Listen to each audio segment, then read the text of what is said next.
am a student union member of the University of Hyderabad. I want to point out specifically two things. KTR Garu has already talked about most of the issues in general. I want to point out specifically two things for everyone who's watching, for all the media people who are here. These are the two things I want you to go back and report on. First thing is that as of now, the University of Hyderabad administration has also clarified, and we have also known this for very long, that this 400 acres that the government of Telangana claims is theirs, that is a different affair that we can contest legally later whether it is theirs or not. But as long as they are claiming that these 400 acres belong to them, we want to ask them, has the revenue department done an authoritative survey to demarcate which 400 acres of land it actually is? It can be any 400 acres. Have they done a survey to demarcate that land? If that survey has not been done, if the revenue department has not done this survey, then how is it that the government has decided to go on, bring more than 50 JCBs inside the university in the middle of the day, continued using those JCBs entire night, raising through the forests? They have reached as far as the departments where students study and spend their entire days. They have reached to the Peacock Lake, to the lakes inside the university. They have even run over various animals and countless number of trees. If the survey has not been done, then how is it they have decided to take on these JCBs and continue with their action, and they're going to continue until tomorrow? Second is, a case was filed regarding this 400 acres by a civil society organization in the High Court. They demanded that this 400 acres should be declared as a national park. While that case is still in the court, while the court has given a clear direction to the government to present the legal and the ecological matters related to this 400 acres on 7th of April, then how is it that 1 week before that hearing, the government has decided to start acting on that land before giving the answer to the court? These are the 2 points that we want you to talk about. And if the government has thought that they can come and scare the students of the university from continuing their fight for the land, then we are here to tell you that the students will not yield. This land we know belongs to us. We'll fight that separately. We also know that this entire 400 acres is a very crucial space, a crucial green space for the city of Hyderabad. This area acts as a catchment area and feeds 3 lakes in the university. It has thousands, the species of animals and plants and birds combined are thousands in number. And that is the amount of area. The 400 acres, it's bigger than the KBR National Park. KBR National Park is 390 acres. So if they've decided to destroy this land, which after violating so many rules and regulations, then do they think that people will not make noise? Do they think that we will not stand here and fight for our land? We'll continue to fight for our land, and that is what we are here to tell you. And we want you to report this and ask the government the right questions and hold them accountable. Thank you. और कोई बात करना चाहिए?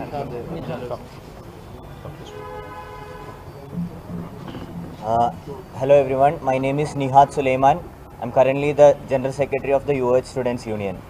From the past 2 days, there is no Ugadi in HCU, there is no Eid in HCU. Our land is being taken away, our students are being beaten up by the police, taken away. Yesterday, including me, 50 students were taken into various police stations.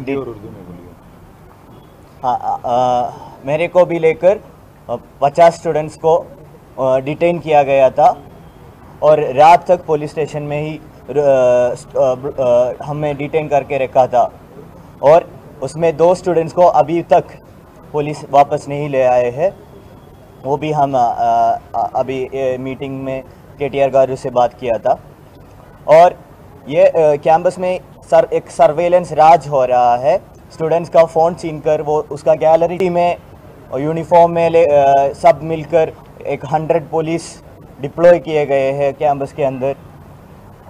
और हमारा east campus है जहां 3 schools है, उसका बच्चे वो students को भी अपने स्कूल नहीं जाने दे रहे हैं। एक चेक पोस्ट लाके टीयर गैस लेके पुलिस बैठ रहे हैं। तो इन दिस वे कैंपस को एक पुलिस ने कैंपस को एक टेरराइज कर रहे हैं। तो इसके खिलाफ कल से हम लड़ रहे हैं। स्टूडेंट्स एक साथ होकर लड़ रहे हैं और आज भी हम देख रहे हैं कि आज सुबह से more and more police vehicles are coming. So this we have to make one thing clear, ये हमारा ज़मीन है या ये ज़मीन में जितना भी बर्ड्स है, एनिमल्स है, उनका कोई भी कंसर्न नहीं लेकर ये कांग्रेस गवर्नमेंट बुलडोज़र चला के और हमारे कैंपस को लूट रहे हैं. तो I request all the media to take the attention into public society. ये मैसेज पूरा पब्लिक सोसाइटी को पहुंच दीजिए और हमारे लड़ाई में हमारे साथ रहिए.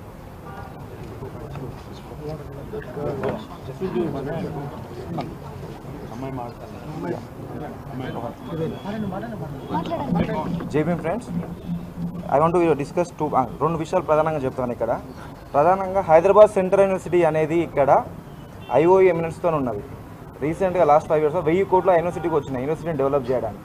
రాను ఆ యూనివర్సిటీలో ఇప్పుడు ప్రజెంట్ 5500 ఉన్న స్టూడెంట్స్ని 25,000 చేయడానికి ప్రయత్నం చేస్తున్నది. ఈ ఇన్ఫ్రాస్ట్రక్చర్ డెవలప్ చేయాలంటే మాకు తగినంత స్పేస్, బయోడైవర్సిటీ మీద రీసెర్చ్ చేయాలన్నా ల్యాండ్ కావాలి, ఫ్లోరా ఫానా కావాలి, ఆ ల్యాండ్ మాకు ఉండాల్సిందే. ఆ ల్యాండ్, లేక్స్ ఇవాటి మీద బయాలజికల్ రీసెర్చ్ అక్కడ జరుగుతాయి, లైఫ్ సైన్సెస్ రీసెర్చ్ జరుగుతాయి. మన పికాక్ లేక్, మన బఫెలో లేక్ రీసెర్చ్ జరిగింది. ఈ రీసెర్చ్ జరుగుతున్నప్పుడు మెజారిటీగా తెలంగాణ నుంచి వచ్చేవాళ్ళు ఎస్సీ ఓబీసీ మైనారిటీ పిల్లలు అక్కడ చదువుతూ ఉంటారు. ఈ టైంలో ఇట్లాంటి డిస్ట్రక్షన్ చేయడం వల్ల మన వాళ్ళకు చాలామంది అక్కడ వచ్చే ప్రవేశం లేకుండా పోతున్నది. నెక్స్ట్ 25,000 చేసే సెంట్రల్ గవర్నమెంట్ కూడా కట్ చేసే ఛాన్సెస్ ఎక్కువ ఉంటాయి. కాబట్టి ఈ నిర్ణయాన్ని తక్షణమే కాంగ్రెస్ ప్రభుత్వం వెనక్కి తీసుకోవాలని మేము స్టూడెంట్స్ తరఫున కోరుతున్నాం. నా పేరు త్రివేణి, నేను students union joint secretary, currently students union joint secretary. నేను ఓన్లీ ఒక 2-3 పాయింట్స్ మెన్షన్ చేయాలనుకుంటున్నాను. ఆల్రెడీ హిస్టరీ అంతా చెప్పడం జరిగింది. అయితే నేను doctor RS Praveen Kumar sir హెల్ప్తో నేను ఢిల్లీ యూనివర్సిటీలో చదవడం జరిగిందనమాట. అక్కడ నాది డిగ్రీ అయిపోయిన తర్వాత జేఎన్యూలోనే మాస్టర్స్ చేయడం జరిగిందనమాట. 5 సంవత్సరాలు నేను ఢిల్లీలో ఉన్నప్పుడు ప్రతి సీజన్లో నా హెల్త్ ఖరాబ్ అయ్యేది. ప్రతి సీజన్ ఈవెన్ ఎన్విరాన్మెంట్ వల్ల మనకి హాలిడేస్ ఇచ్చేదనమాట. ఢిల్లీలో అసలు ఏ రోజు కూడా ప్రశాంతంగా బతకలేమన్నమాట. అట్లాంటి ఢిల్లీ ఎట్లయితే ఇప్పుడు ఢిల్లీ అవుతుందో, ఇప్పుడు ఈ 400 ఎకరాలలో ఏదైతే మనం ఆల్రెడీ మాట్లాడుకున్నట్టు కాంక్రీట్ జంగిల్ ఆల్రెడీ అయిపోయింది. ఇప్పుడున్న 400 ఎకరాలు కూడా తీసుకోవడం వల్ల కంప్లీట్గా అక్కడ కూడా బతకలేము. ఆల్రెడీ ఢిల్లీలోనే ఉండలేము అని అనుకొని హెచ్సియూకి వచ్చి చదువుకుంటుంటే ఇప్పుడు హెచ్సియూ ల్యాండ్ని కూడా మొత్తం కంప్లీట్గా గ్రాప్ చేసేసి కంప్లీట్గా 400 acresలో ఉన్న thousands ఆఫ్ ట్రీస్ని, స్పీషీస్ని తీసుకుంటే ఇంకా మనం చదువుకోవడానికి ఏం లేదు మాకు. తర్వాత ఇప్పుడు నువ్వు డెవలప్మెంట్ అనుకుంటే కంప్లీట్గా ఇవన్నీ గవర్నమెంట్ వాళ్ళు కడుతున్నారు. ఇవి ఎంత డెవలప్మెంట్ చేసి కట్టినా కూడా ఫ్యూచర్లో గవర్నమెంట్స్ ఉండడం, మనం ఉండం. ఇప్పుడు హైదరాబాద్లో ఏదైనా ఫ్లడ్స్ వచ్చినాయి అంటే మాత్రం దాన్ని కంట్రోల్ చేయడానికి డిజాస్టర్ మేనేజ్మెంట్ అనేది చాలా ఇంపాసిబుల్ అయిపోతుంది. అట్లనే ఇప్పుడు 400 acresలో ట్రీస్ని, ఇది కార్బన్ సింక్, ట్రీస్ ఉంటే మనం ఏదైనా ప్రొటెక్ట్ చేయడానికి ఉంటుంది. ఇప్పుడు 400 acresలో ఉన్న అంత తీసేసుకుంటే సిటీ కూడా ఉండదు. ఫ్యూచర్లో మనం డెవలప్మెంట్ అని ఏదైతే మాట్లాడుకుంటున్నామో అది ఉండదు, మనము ఉండం అన్నమాట. సో అది మనం ఈవెన్ లీగల్గా మీరు ఏదైతే చెప్తున్నారో అది పక్కన పెట్టి అట్లీస్ట్ ఏమంటారు పికాక్స్ తర్వాత డీర్స్ యొక్క ఆర్తనాదాలైనా విని మీరు ఎమ్మటే ఈ ప్రాసెస్ ఏదైతే ఉందో దాన్ని ఆపేసేయాలని మేము ఫస్ట్ డిమాండ్ చేస్తున్నాం. తర్వాత ఏదైతే ల్యాండ్ ఉందో అదంతా యూనివర్సిటీ పేరు మీద రాయాలని మేము డిమాండ్ చేస్తున్నాం. ఇంకొకటి ఎవరైతే మనం ఇందాక మాకు కేటీఆర్ గారు చెప్పారనమాట, అంటే ఎట్లా ప్రొసీడ్ కావాలనేది మాకు చాలా హెల్ప్ఫుల్గా ఉన్నారు. అయితే రాహుల్ గాంధీ గారు చెప్పినట్లుగా హస్దియా ఫారెస్ట్ ముంబై అది దాంతోపాటుగా అప్పుడు అంటే యూనివర్సిటీకి వచ్చినప్పుడు ఒక స్టేట్మెంట్ ఇచ్చారు, హెచ్సియూ స్టూడెంట్స్కి ఏ ప్రాబ్లం ఉన్నా సరే మేము పక్కకు వచ్చి నిలబడతామని. ఇది నెల నుంచి జరుగుతుంది. మరి రాహుల్ గాంధీ గారు ఎక్కడున్నారు అనేది మేము ప్రశ్నిస్తున్నాం.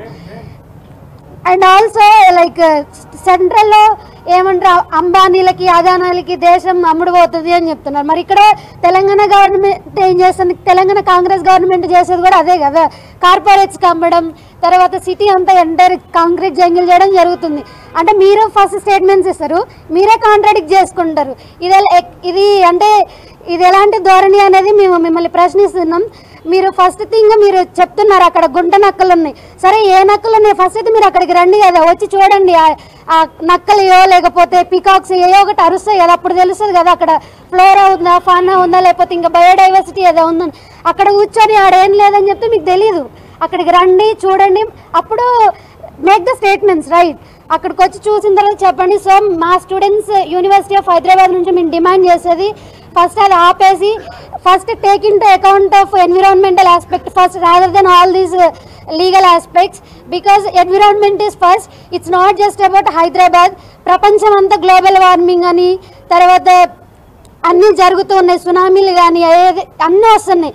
అవన్నీ కన్సిడర్ చేసుకొని మన హైదరాబాద్ని మనం ప్రొటెక్ట్ చేసుకోవాలనే ఆస్పెక్ట్ మనకు ఉండాలి. అంతేగాని ఏదో డెవలప్మెంట్ చేస్తాం అది ఇదని కాదు, ఫస్ట్ ఎన్విరాన్మెంట్ ఆస్పెక్ట్ కూడా మనం చూడాలి. సో యూనివర్సిటీ ఆఫ్ హైదరాబాద్ నుంచి మేము ఇదే డిమాండ్ చేస్తున్నాం అనమాట. Thank you.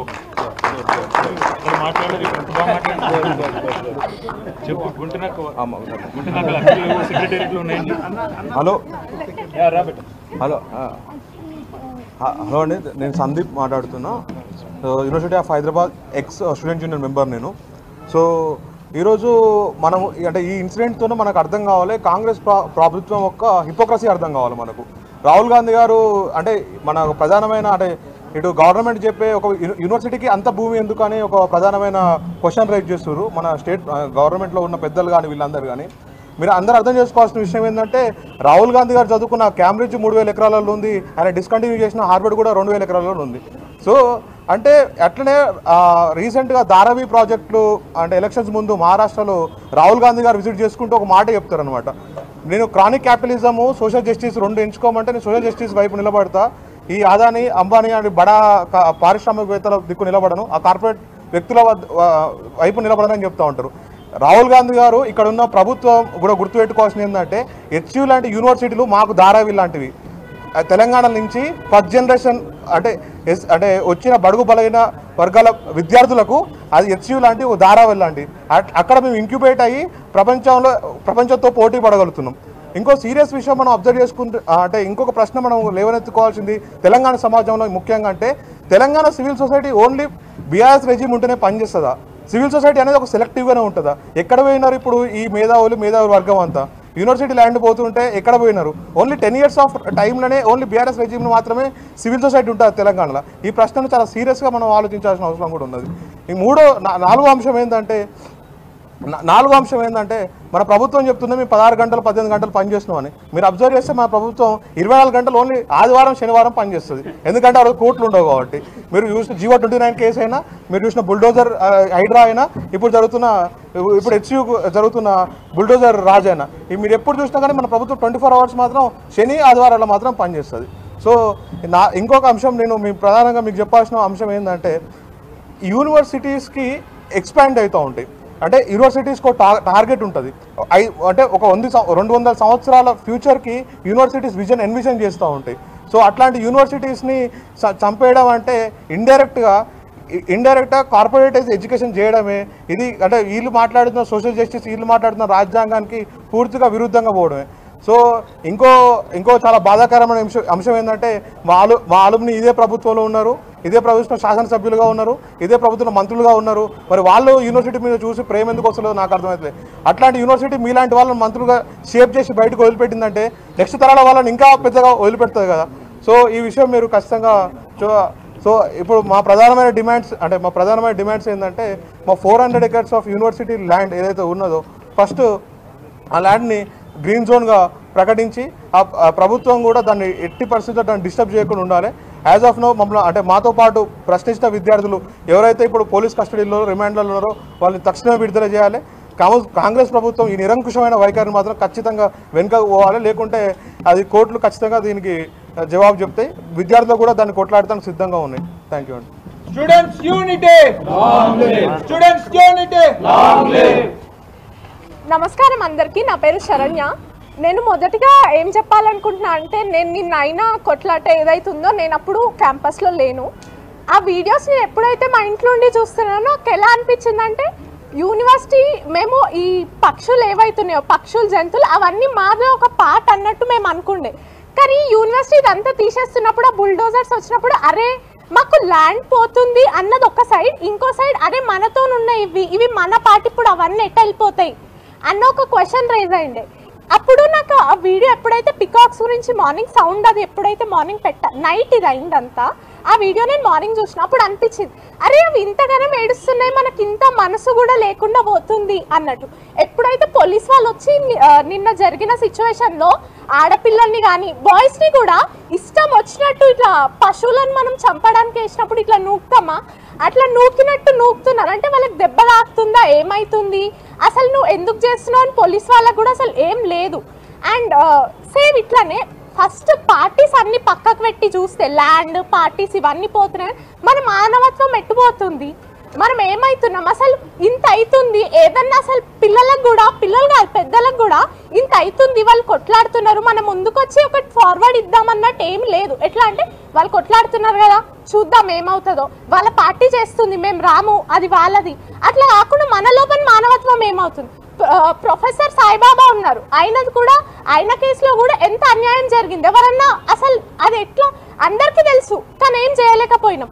ఇప్పుడు కూడా అలానే ఉంది, మనం మాట్లాడకపోతే ఏది మాత్రం బయటికి రాదు. మా మమ్మీ ఒక్కటే చెప్తుంటారు ఎప్పుడు, మన చేతిలో విద్య, పైసలు ఉండాలి, పవర్ ఉండాలి, ఈ మూడు లేకపోతే మన మాట ఎవ్వరు వినరు అని. ఇది అలానే అనిపిస్తుంది ఇప్పుడు నాకు చూస్తుంటే. అందుకే మనం మన వచ్చే తరాలను కూడా ఫస్ట్ మనం పోరాడాలి అన్నది చెప్పాలి. వాళ్ళు ఎవరో వచ్చి మన కోసం పోరాడుతుంది అన్నది కాదు, మనం ఫస్ట్ పోరాడాలి, మనకు ఆ ధైర్యం ఉండాలని మనం నేర్పాలి. ఫస్ట్ మానవత్వం నేర్చుకుందాం, తర్వాత అన్నిటి గురించి పోరాడదాం. Thank you beta, thank you అందరికీ. హాయ్ అండి, నేను మీ కార్తికేయ. టీఎఫ్సీసీ లైవ్ ఛానల్ని లైక్ చేయండి, షేర్ చేయండి, సబ్స్క్రైబ్ చేసుకోండి. This is Nikhil. టీఎఫ్సీసీ ఛానల్ని ఎంకరేజ్ చేయండి, లైక్ చేయండి, సబ్స్క్రైబ్.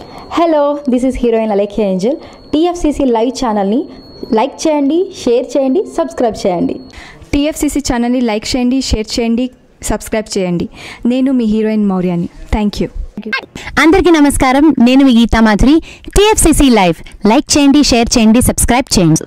హాయ్ అందరికీ నమస్కారం, నేను మీ Madhupriya. Please like share subscribe to TFCC live. Please subscribe TFCC channel. Like చేయండి, షేర్ చేయండి. టీఎఫ్సీసీ ఛానల్ని లైక్ చేయండి, షేర్ చేయండి, సబ్స్క్రైబ్ చేయండి. Hi, please subscribe TFCC. Hello, this is your all Sipligunj. Please do subscribe TFCC live channel. Thank you so much. Please do subscribe to TFCC live channel and like, share and subscribe చేయండి. Hi, నేను మీ Vijay Shankar. TFCC channel do subscribe, like చేయండి, share చేయండి. Thank you. నమస్తే, నేను మీ Karthika. TFCC ఛానల్ని share చేయండి, లైక్ చేయండి, సబ్స్క్రైబ్ చేయండి. అందరికీ నమస్కారం, I'm your favourite actress Ankita Maharana. Like చేయండి, షేర్ చేయండి, సబ్స్క్రైబ్ చేయండి. TFCC live. Love you all.